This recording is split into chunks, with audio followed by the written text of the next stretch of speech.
Hello students, क्या आपको future continuous tense के इंट्रोगेटिव नेगेटिव सेंटेंस का अनुवाद करना आता है?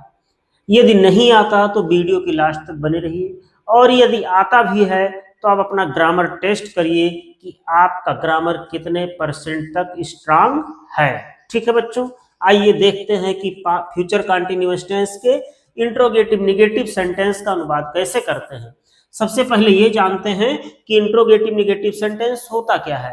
इंट्रोगेटिव नेगेटिव सेंटेंस वह होता है जिसमें प्रश्न भी किया जाता है और नहीं शब्द भी रहता है, यानी कि प्रश्नवाचक नकारात्मक वाक्य, प्रश्न के साथ साथ सब वाक्य में नहीं शब्द भी आएगा। हम देख रहे हैं प्रश्नवाचक चिन्ह लगा हुआ है सब सेंटेंस के लास्ट में, उसके पश्चात नहीं शब्द भी आया है, तो ये सभी आपके इंट्रोगेटिव नेगेटिव सेंटेंस हैं। ठीक है, सामान्यतः रूल क्या अप्लाई करते हैं, जो सब्जेक्ट होता है उसके बाद नॉट लिखते हैं, मगर कुछ ऐसे सेंटेंस भी होते हैं जहां पर सब्जेक्ट के तुरंत बाद नॉट नहीं लिखा जाता है। तो आइए सभी रूल्स को डिटेल में पढ़ते हैं।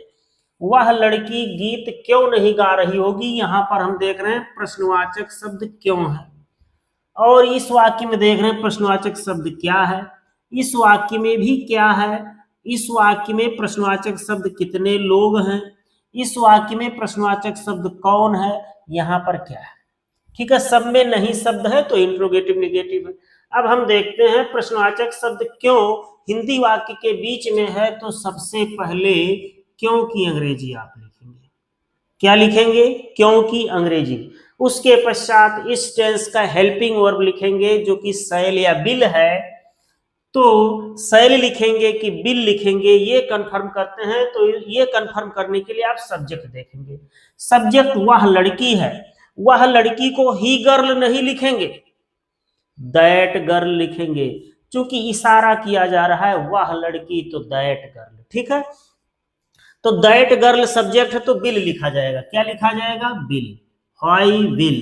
उसके पश्चात सब्जेक्ट दैट गर्ल। ठीक है, अब यहां सब्जेक्ट के तुरंत बाद आप नॉट लिखेंगे। सब्जेक्ट के तुरंत बाद क्या लिखेंगे? नॉट।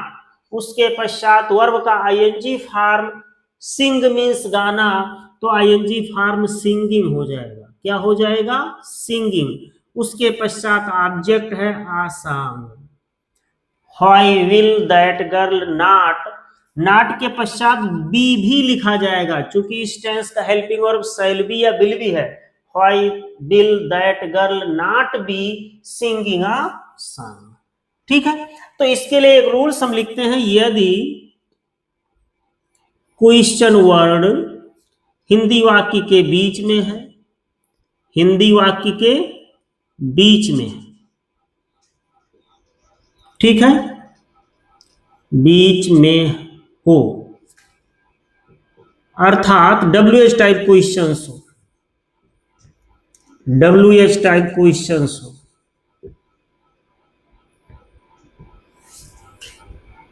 तो आपका जो स्ट्रक्चर बनेगा क्या बनेगा? क्वेश्चन वर्ड प्लस शैल या विल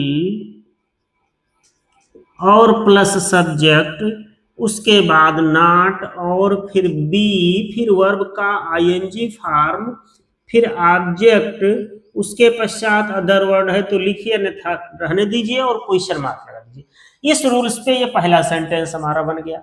ठीक है, यहीं पे हम कहते हैं कि सब्जेक्ट के तुरंत बाद नॉट लिखा जाता है। देखिए सब्जेक्ट के तुरंत बाद क्या लिखा गया? नॉट। इस तरह से और इसमें कितने सेंटेंस हैं?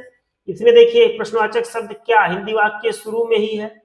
यहाँ पे ये जो प्रश्नवाचक शब्द है कितने लोग और कौन, यहाँ पे हम देख रहे हैं ये प्रश्नवाचक शब्द ही सब्जेक्ट कार्य कर रहा है, तो ये रूल्स नहीं अप्लाई करेंगे, ये स्ट्रक्चर नहीं यहाँ पे लागू करेंगे। उसके लिए दूसरा रूल लिखते हैं, यदि प्रश्नवाचक शब्द सब्जेक्ट कार्य करे, सब्जेक्ट का कार्य करे, तो जो आपका क्वेश्चन वर्ड है वो लिखेंगे सबसे पहले। ठीक है, उसके पश्चात शैल या बिल लिखेंगे। क्या लिखेंगे? शैल या बिल। यहां पे 90% केस में बिल ही लिखा जाएगा, तो इसलिए सेल को हटा देते हैं। बिल लिखेंगे, क्या लिखेंगे? बिल। क्वेश्चन वर्ड के पश्चात बिल, उसके पश्चात नॉट और फिर बी, फिर मेन वर्ब का फोर्थ फॉर्म प्लस ऑब्जेक्ट लिखेंगे, प्लस अन्य शब्द हैं तो उसकी अंग्रेजी लिख करके क्वेश्चन मार्क लगाते हैं। ठीक है, देखिए कैसे ये वाला सेंटेंस, उसे कौन नहीं पढ़ा रहा होगा, तो हु, उसके पश्चात bill not, who will not be teaching him, who will not be teaching him. अगला देख रहे हैं कितने लोग शब्द है, तो आप ये जानते हैं कि how much, how many, which और हुज के साथ उससे संबंधित नाउन्स भी लिखे जाते हैं। तो कितने लोग हैं, तो हाउ मेनी, क्या लिखेंगे? हाउ मेनी के साथ पीपल शब्द आएगा, हाउ मेनी पीपल। कितने लोग काम नहीं कर रहे होंगे, will not be working, will not be working. यहां पे देख रहे हैं इस दोनों वाक्य में प्रश्नवाचक शब्द ही सब्जेक्ट का कार्य कर रहा है। एक रूल्स और पढ़ेंगे, यदि सेंटेंस यस या नो टाइप हो, यस या नो टाइप हो, कहने का मतलब हिंदी वाक्य में क्या सबसे पहले हो, हिंदी वाक्य में क्या सबसे पहले हो, दोनों चीजें सेम हैं, दोनों चीजें का मतलब ये यस या नो टाइप हो या हिंदी वाक्य में क्या सबसे पहले हो, क्या सबसे पहले हो। ठीक है, तो देखिए क्या करेंगे, जो आपका हेल्पिंग वर्ब है वो सबसे पहले लिखा जाएगा। हेल्पिंग वर्ब इस टेंस का क्या है, शैल और बिल। चलिए लिख देते हैं कोष्टक में, शैल या बिल। उसके पश्चात आप सब्जेक्ट लिखेंगे, उसके पश्चात नॉट लिखेंगे, फिर बी लिखेंगे, फिर मेन वर्ब का आईएनजी फॉर्म और फिर ऑब्जेक्ट लिखेंगे, फिर अन्य शब्दों की अंग्रेजी लिख करके क्वेश्चन मार्क लगाते हैं।